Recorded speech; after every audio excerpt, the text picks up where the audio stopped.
Par une journée pluvieuse à New York, l'Assemblée générale des Nations unies a rappelé que les dirigeants du monde entier ont pris du retard dans la réalisation des 17 objectifs de développement durable qu'ils ont adoptés en 2015 et qu'ils espéraient atteindre d'ici 2030.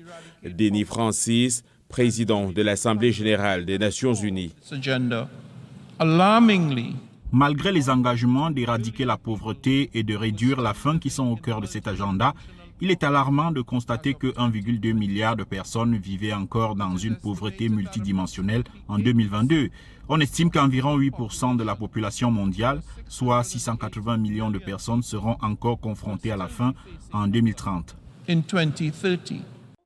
Les jeunes leaders se sont également inquiétés de l'absence de progrès dans la réalisation des objectifs de développement durable, ODD, réclamant des mesures pour lutter contre le changement climatique et des solutions concrètes pour donner à leur génération les moyens d'agir.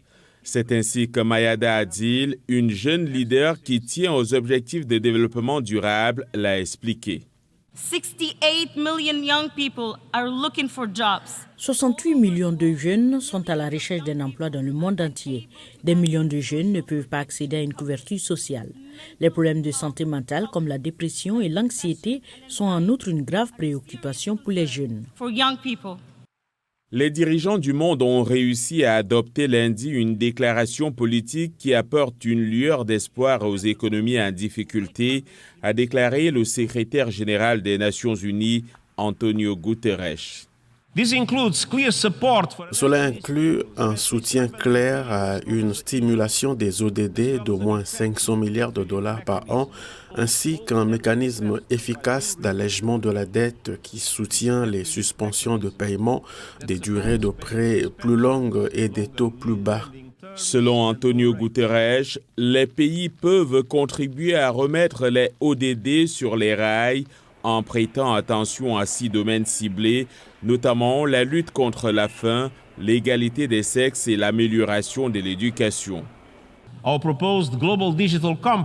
Notre proposition de pacte mondial pour le numérique aidera également les pays à mettre en place des systèmes numériques sûrs qui offrent un accès à l'Internet pour tous, y compris pour les étudiants des communautés difficiles à atteindre.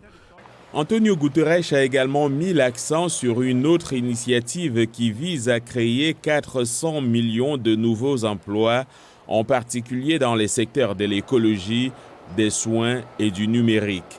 Il a d'autre part souligné que les pays doivent agir maintenant pour sauver les objectifs de développement durable.